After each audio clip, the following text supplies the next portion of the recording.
Magandang araw sa lahat ng ating mga viewers and then client na kung saan parati pong nagtanong kung paano po i-navigate yung MetaTrader 4 gamit po yung cellphone natin. So sa previous video natin, napag-usapan natin kung paano po i-connect yung MetaTrader 4 sa tinatawag natin na Exness na account. So, bali, scroll back lang po natin yung first and second video po para hindi po ninyo ma-miss ang step by step na kung saan makatulong po sa atin kung paano po natin i-navigate yung pag-connect sa account natin from Exness dashboard going to MetaTrader 4. Ang ating pag-usapan ngayon in this episode is atin pong talakayin kung paano po i-navigate yung MetaTrader 4 po natin. So first, gaya po nito, mayroon tayong demo account. Ang gawin natin, click natin itong dito po sa taas, sa tatlong lines, horizontal line. And then, paki-click po yung settings. And then, paki-check yung advanced mode. Ayan po, makikita ninyo. And then, order sound, check. Line type, candlestick. Naka-uncheck yung OHLC. And then, data window, uncheck. Show volumes, uncheck din. And then, next is show trade levels, check. Independent chart, check.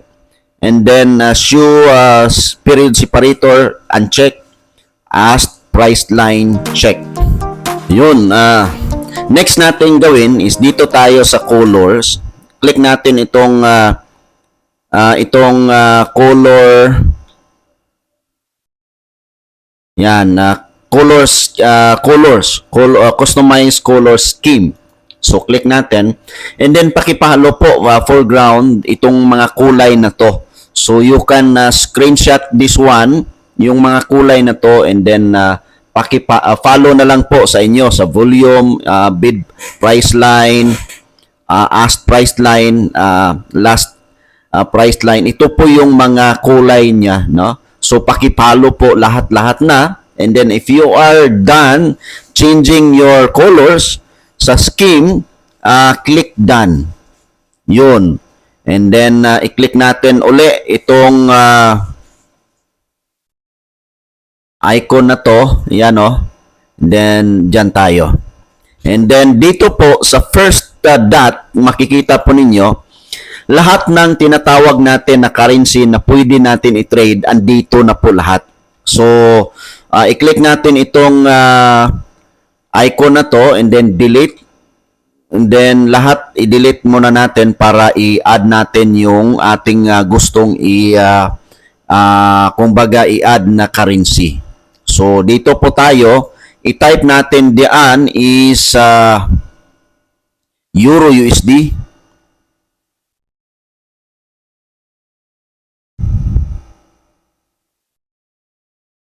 So yan po. So, pag-type natin sa Euro USD, ang gawin natin dito is add chart.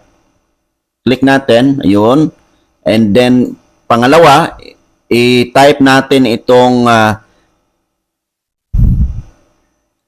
yan, GBP USD. So, may lalabas po diyan. Click natin itong add. And then, pangatlo, i-type natin uli USD GPY. So, may lalabas again. Then, i-add lang po natin. Just follow what I'm doing sa video po para step by step kayo din po ang gagawa next time.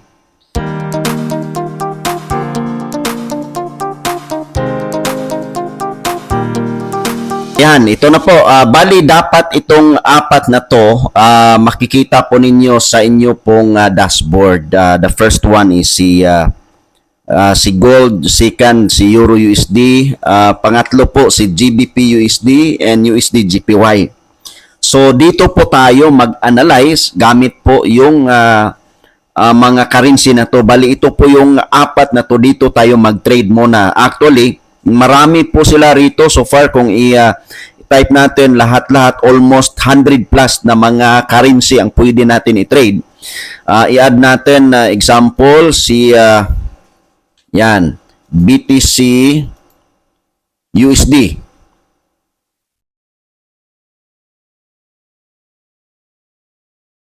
Okay, add natin ito si BTC USD.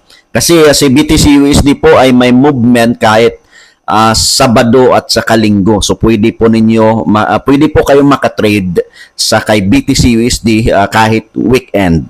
So, 'yun. And then pagkatapos dito po ibalik natin dito sa pangalawang makikita ninyo sa first icon pa rin, ito na po yung mga chart or mga currency na pwede natin i-trade. Andyan po si Gold, andyan po si Euro USD, andyan po si GBP USD, andyan po si USD GPY, and Bitcoin. Now, kung i-open po natin ito, praise lang natin, example si Gold, and then open chart po tayo. So ito po yung lalabas. So lalabas po yan. Bali, ang mangyari is yan po ang tinatawag natin na chart. Okay? So ang mangyari rito is example dito po praise lang natin right side, right finger yung screen, lalabas po itong M1, M5, M15, M30, H1, H4, D1, week 1, M-in means monthly. Ang ibig pong sabihin niyan, example, nag-click tayo sa M1, every candle po, every candlestick, ang movement po nito is 1 minute and then mag-change po ng another candle in 1 minute time span. So makikita po ninyo na mabilis po yung takbo ng market because ang movement po nito is 1 minute every candle.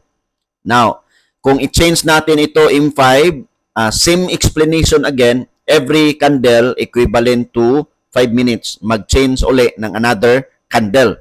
So, pag gagawa tayo ng order, so again, kung mayroon kung Android po yung gamit natin na cellphone, itong positive sign na yan, i-click lang po natin and then i-change natin ang lot size. Pag maliit po yung capital ninyo, change yan ng 0.01. Bali, i-type lang po natin itong lot size na to. Then mayroon pong sell, mayroon pong buy na nakalagay. So, for instance, mag-sell po tayo kay Gold. Ito po ang mangyari. Makikita po ninyo, nagiging pula, di ba? So, meaning negative 0.17 pa po ang trade po natin. And then, dito po sa next na icon sa baba, sa Android cellphone po ninyo, i-click natin lahat ng mga trades natin, makikita natin dito yung close order at saka yung stop loss or kung baga yung talo natin, no? So again, ang goal natin dito pag mag-trade tayo either buy and sell sa nasabi ko na kanina kasi dalawa to eh. Makikita ninyo either buy and sell.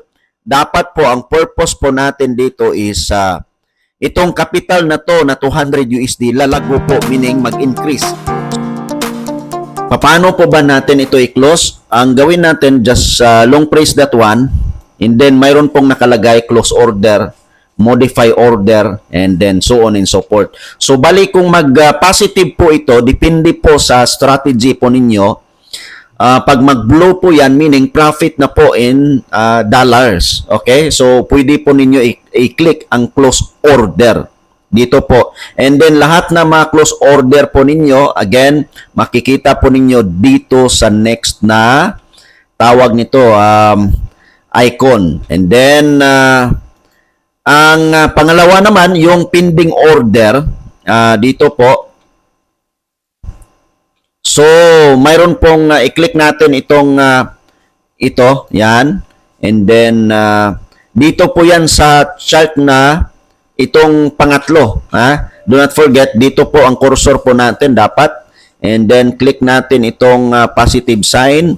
And then, ito, mayroong nakalagay buy limit, sell limit, buy stop, sell stop. So, sa next video po natin, i-discuss po natin ito kung paano po ito gawin.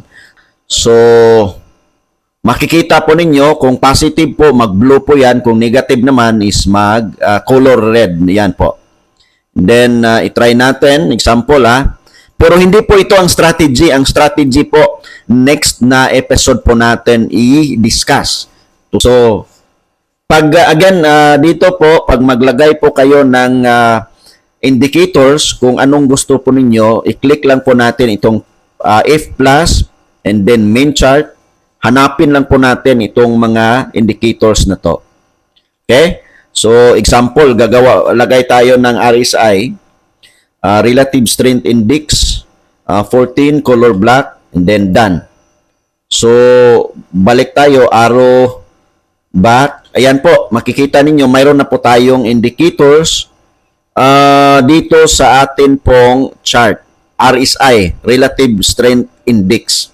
So again, pag-usapan natin yan, next episode po natin sa strategy na section na po, kung paano po i-gamitin itong RSI.